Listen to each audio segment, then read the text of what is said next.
Hello, this is Brandon Neal, and this is the Be Progressive Show. And today, this is Sunday, November the 29th. We're going to do a quick wrap up of some stuff that's happened to poor Trump and poor Trump supporters over the last week here. And this is the latest article that I saw. It looks like El Paso, and I knew about this. It looks like El Paso's actually finally hired a lawsuit and is now suing the Trump campaign for, guess what? Not paying their debts. The party of fiscal responsibility, and they never pay their debts. So it looks like the city officials in El Paso, Texas this week said they would be hiring legal counsel in their fight to obtain more than $500,000 owed by President Trump's re-election campaign from a rally that he held in the city in February. According to NBC affiliate, the El Paso City Council voted unanimously on Monday to hire the law office of Snapper L. Carr to represent them in an effort to get paid nearly $570,000 in total charges incurred by the Trump campaign. The campaign initially owed about $470,000 in connection with the February event, mainly from services provided by the city's police force and the fire department during the visit.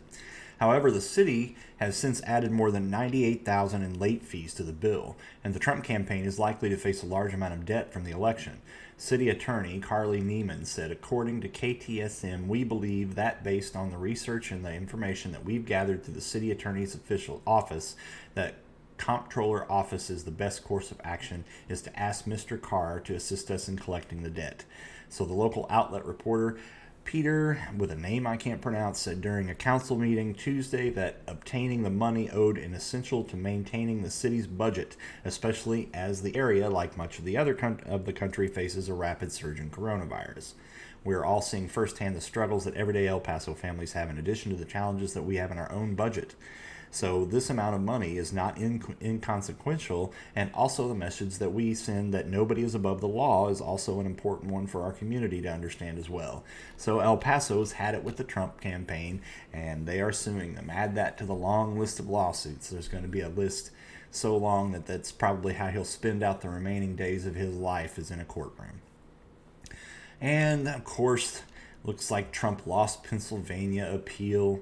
And, this was the Kraken, and then that's how it works now. They come out with they file a new phony lawsuit, and then that's the Kraken, and then that's the one, that's the irrefutable evidence. And then the judge throws it out, and we move on to the next silly lawsuit. So, if you look at Twitter, Trump's got it all, MAGA Twitter, it's Trump's got it all wrapped up, it's over.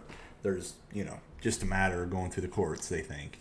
And there's going to be some copium needed, because that ain't happening. It's over.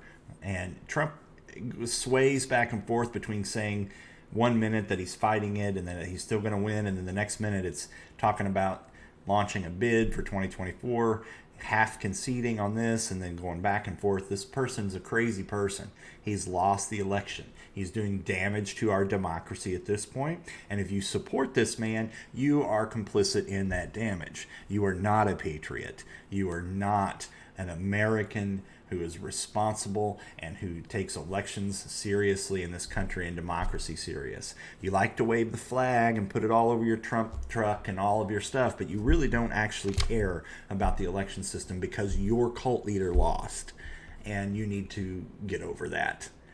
That's how it works. Let him run again in 2024, but the man lost the election. And he didn't lose the election by little. He lost it by a lot.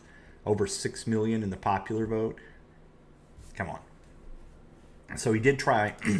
This is great too. He paid $3 million to have Wisconsin recount the largest county, I guess, in Wisconsin, to be recounted. It cost him $3 million, and at the end of it, he lost 132 votes. Art of the deal, right? Right. So that's funny. But these are all just lawsuits that they're throwing against the wall. They got to see which one's going to stick or try, this is all Hail Mary desperation. And this can be done for a long time when you've got, somebody like Trump, who's probably very familiar with the courts and the court system, because he's been sued and he's sued other people thousands of times throughout his life. So he knows how to work the court system. He knows how to slow things down, and and that's how really he solved all of his problems in life. He sued his way out because he's had the money to do it. And when you have the money, you just bully somebody that doesn't have the money until they can't afford to pay, and then they settle and they get screwed, or they just throw it out. And that's how he's handled his whole life. So is it any surprise that he's now doing this when he lost the election? It hurt his ego with somebody that's a narcissist like that. That's tough. That's tough, So that's what's happened there.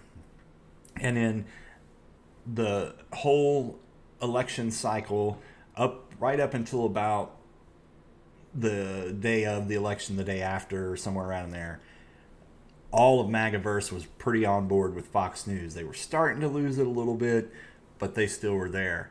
And after the election, it went downhill. There was a study that was done of their audience and their viewership, and the question asked of the Republicans, out of Republicans who approved of Fox News, and 67% of the Republicans watched Fox News and approved of Fox News. And then that was pre-election.